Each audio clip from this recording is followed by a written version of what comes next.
Hello everyone, today you will hear an interesting story. My name is Christian and I am 36 years old. My love story enthralls with its substance, climax and intricacy. I am torn with uncertainty.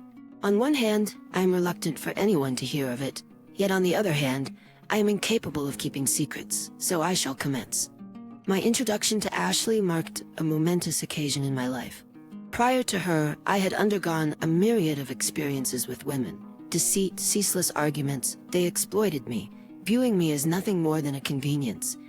I dare say I had become seasoned in such matters, but the patterns persisted, and it felt as though they would endure until my last breath.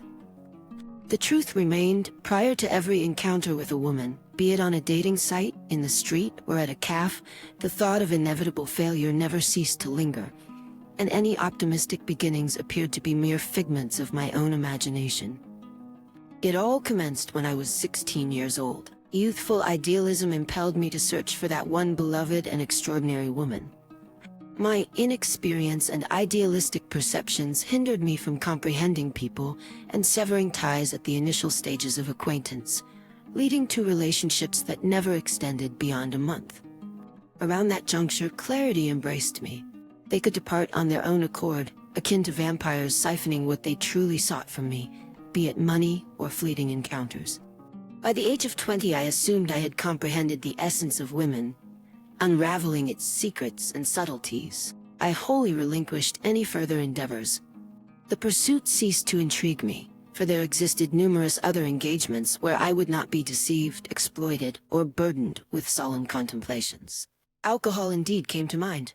I possessed numerous friends, too many to tally, some of whom I had known since childhood, while others I encountered during school, university, or work.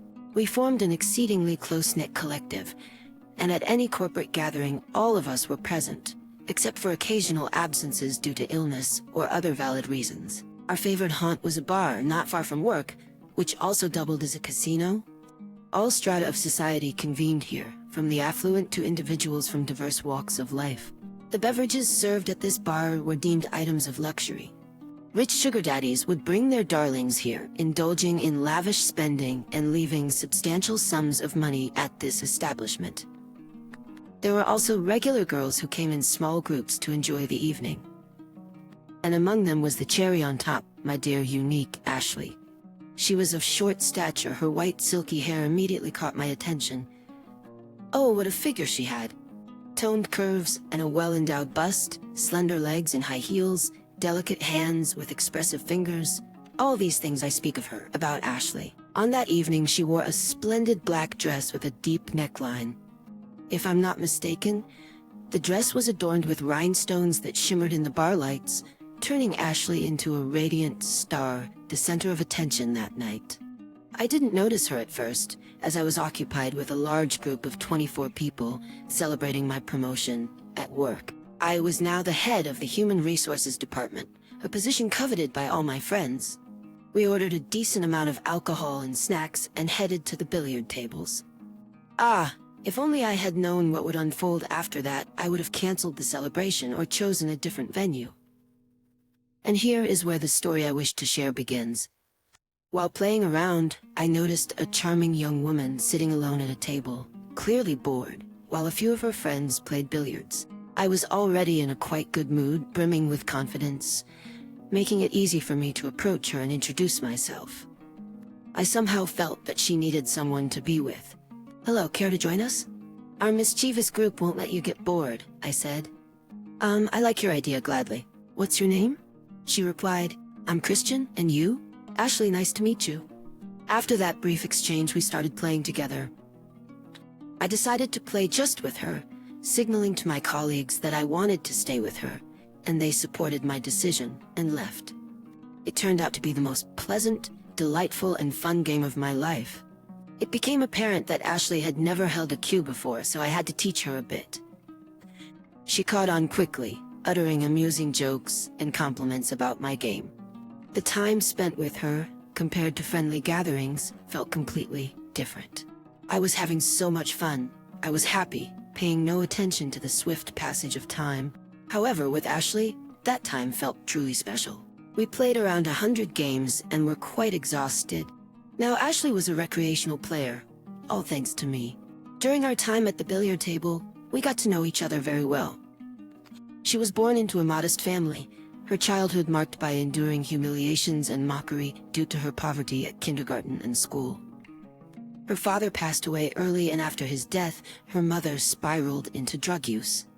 But now, everything had turned around. She found a job and broke free from that lifestyle. She had very few friends at the moment, and even her girlfriends she stayed with to avoid hurting their feelings. It was evident that she wasn't a happy person, and I decided to change that. After leaving the bar, we strolled to the park, sat on a bench, and chatted about everything: politics, culinary arts, funny life stories, and philosophical topics. Towards the end, she opened up to me about her past and her struggles, and I listened with empathy and understanding. It was a meaningful and heartfelt conversation, and I knew that I wanted to be there for her.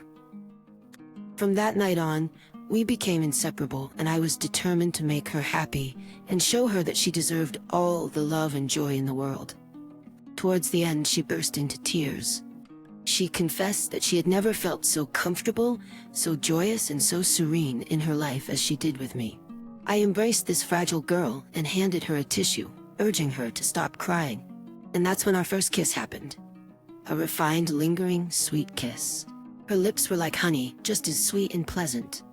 We held hands, kissed, and hugged, and she showered me with countless kind words I had never heard before. My mind was clouded. I couldn't comprehend what was happening. I couldn't believe it. I simply indulged in this night as if it were my last. I think for the first time in my life, I felt these genuine emotions and sensations. The same was true for Ashley. Between us, everything unfolded rapidly. Soon enough, I proposed to Ashley to move in with me, as I lived alone and knew it would be wonderful. Just a few months later, we got married and set off on a trip to Greece. There, we truly became a family, discussing our future, envisioning our child, their room, buying a car on credit, and other topics that concerned a young couple.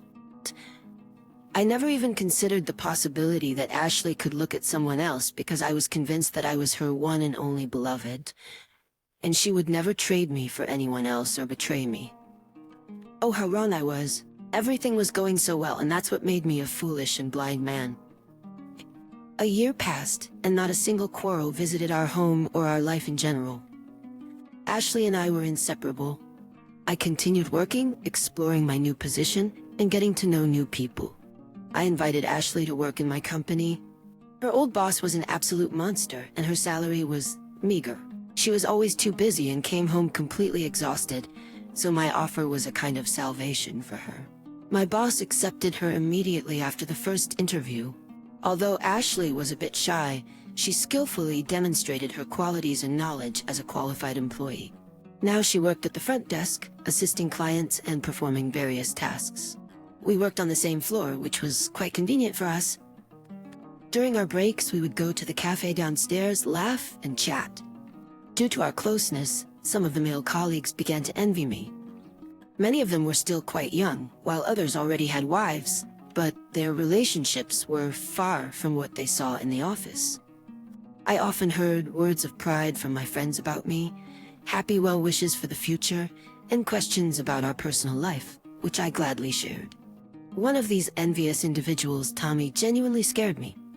He was the one who wanted the promotion to the head of the HR department, but somehow he fell short and I got the position. Inviting him to celebrate my promotion that evening turned out to be a mistake. There was no smile on his face, only occasional, forced smiles that everyone present could see through. Present, including myself, saw through and understood, but no one reacted. My acquaintance with Ashley added fuel to the fire. Tommy's envy grew exponentially. After all, his wife was an unfit and overweight woman with a double chin who just sat at home and took care of their unwanted children, and he had married her for some strange, incomprehensible reason. Everyone in the company knew that Tommy cursed and envied me. He became unsociable, and the smile disappeared from his face completely. The work matters took a swift downturn for Tommy, and he was on the verge of being fired.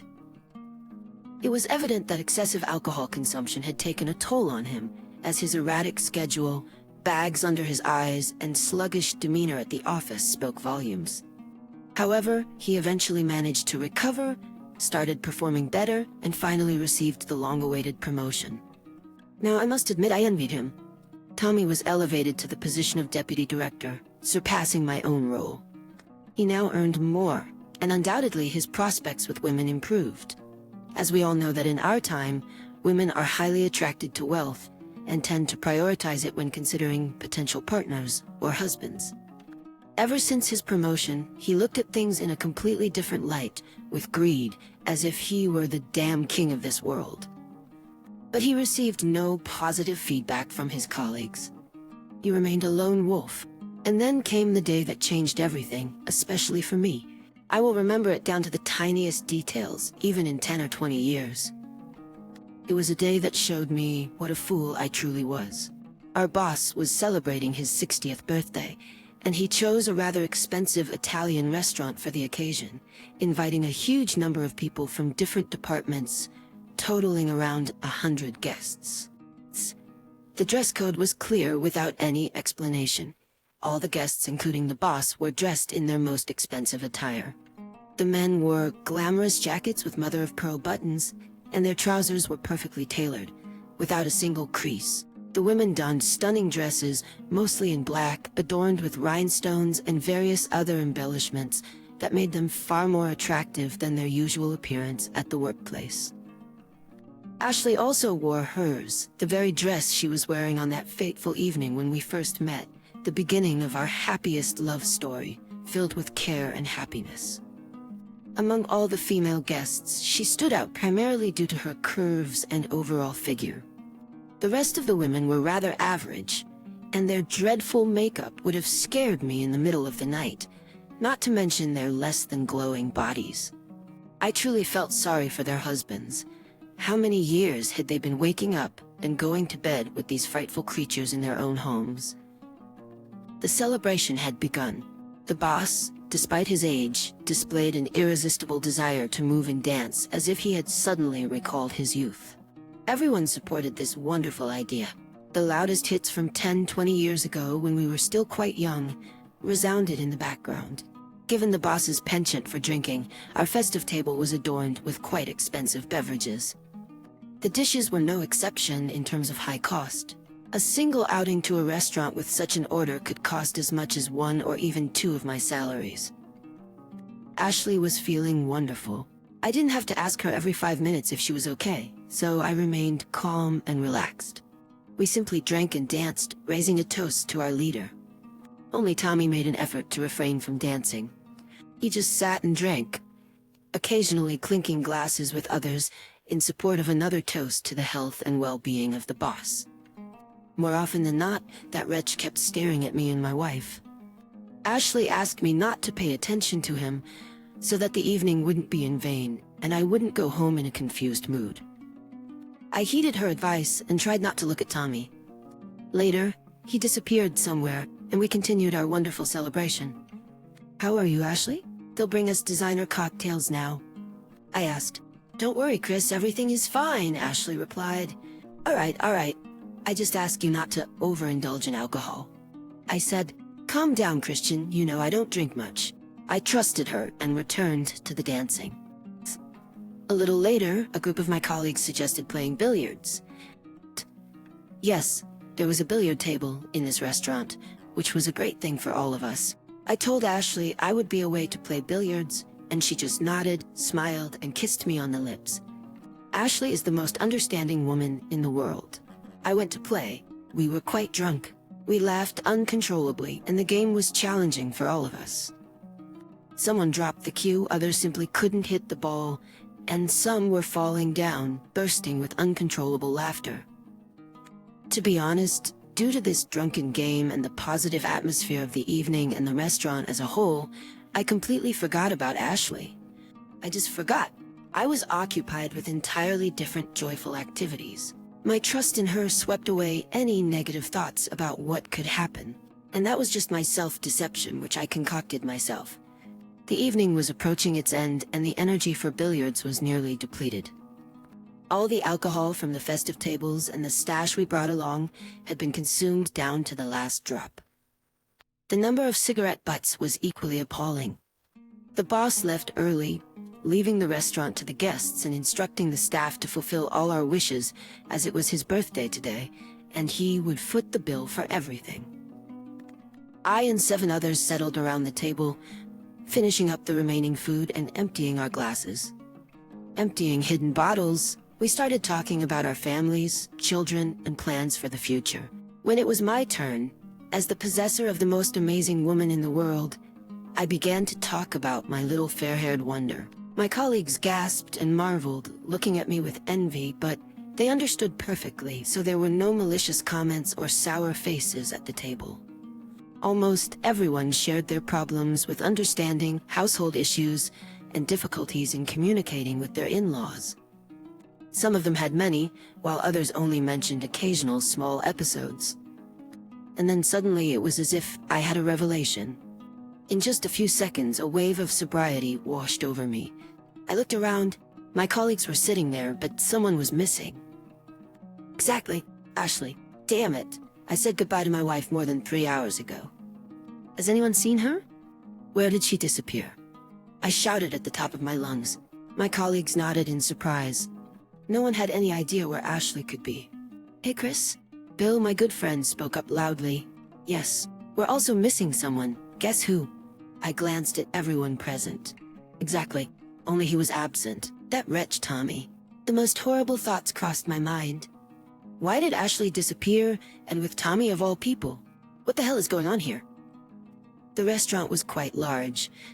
I didn't quite comprehend this. I just jumped up and began opening every door that came my way. But it was empty. I must have tried about 20 handles, but all in vain. It turned out that Billy ran after me, wanting to help his best friend. He was also trying to find Tommy and Ashley. Chris, there's a basement here. Let's go. Billy shouted angrily. It seemed like he knew something, understood something. We descended into the basement. In the distance, there was an unfamiliar old song playing, and a stream of light came from a partially open door. Someone hadn't closed it completely. Billy went ahead, listening carefully. He pointed this way, and I quickly joined him. And then we heard moans, sweet, loud, vivid moans that could only be achieved by one means for a woman. It was the very thing I had stubbornly refused to believe until the last moment. Billy abruptly opened the door, and we saw it. They were standing there, Ashley pressed against the wall, Tommy moving accordingly. Upon our arrival, they both fell and began to get dressed. They had drunk too much. Ashley had lied to me, and I believed her because I loved her. I didn't shout at her or do anything. I didn't do anything like that. I didn't raise my hand against her or start beating Tommy. Tears poured from my eyes. I was completely sober. I ran away as fast as I could just to avoid seeing all that horror. I hailed a taxi and went home.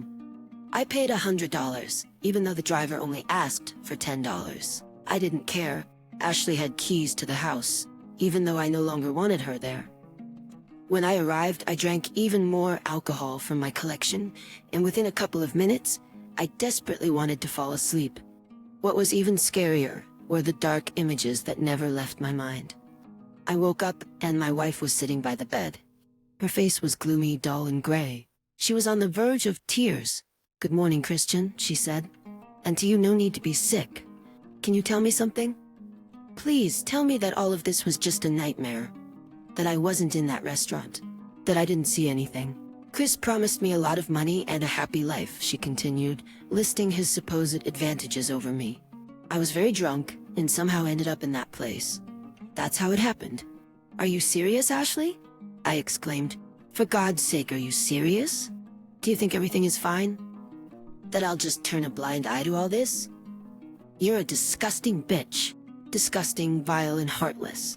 You cheated on me because that jerk whispered seductive things in your ear. And in your drunken state, you believed him, and nothing seemed to bother you."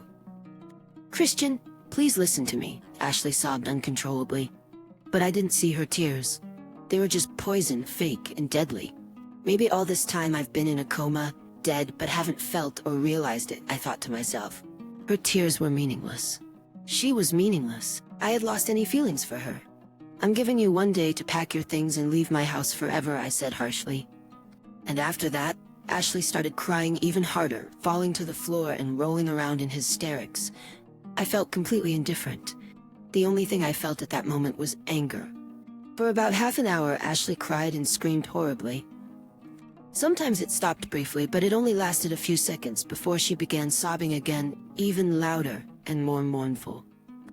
But eventually, she pulled herself together, went to the bedroom, and began packing her belongings. She gave me various items of clothing, including t-shirts that were lying nearby. "And don't forget this, spawn of hell," I said, looking at her with utter lack of compassion. "This junk reminds me of you, and I certainly don't need that." Within a couple of hours, she stood at the doorstep with a full suitcase of her belongings. "Forgive me," she said, tears streaming down her face. "Forgive me, Chris. Out of my sight, the show is over. I wish you a happy and wealthy life with Tom." She burst into tears one last time, and I simply closed the door and sat on the couch. What came next? I sat there, staring into space, pondering the meaning of it all. The meaning of life, friendship, love, happiness, all of it was now devoid of meaning. How much of my energy and life had I invested in Ashley? A considerable amount of money had been spent, but I turned a blind eye to it. I descended into the abyss of my consciousness, a depth I had never reached before, not under the influence of alcohol, drugs, or pills. Time seemed to slow down. I felt trapped in an undefined, unexplored space, in a bone-chilling infinity. How could this happen? Tom? Ashley, she was my little angel who descended from the heavens, giving me purpose in life and an endless flow of happiness. But in reality, she was just an ordinary woman, to whom none of it meant anything when they waved a little paper in front of her and spun their tales. And that's how it all ended. Sometimes I saw Ashley. She would stroll around or go shopping. Sometimes our eyes would meet, but neither of us reacted in any way. I would come home and cry, like a little child who had suffered a serious injury. I wonder what happened to her in the early days after our breakup. Did she feel pain, guilt for her sins?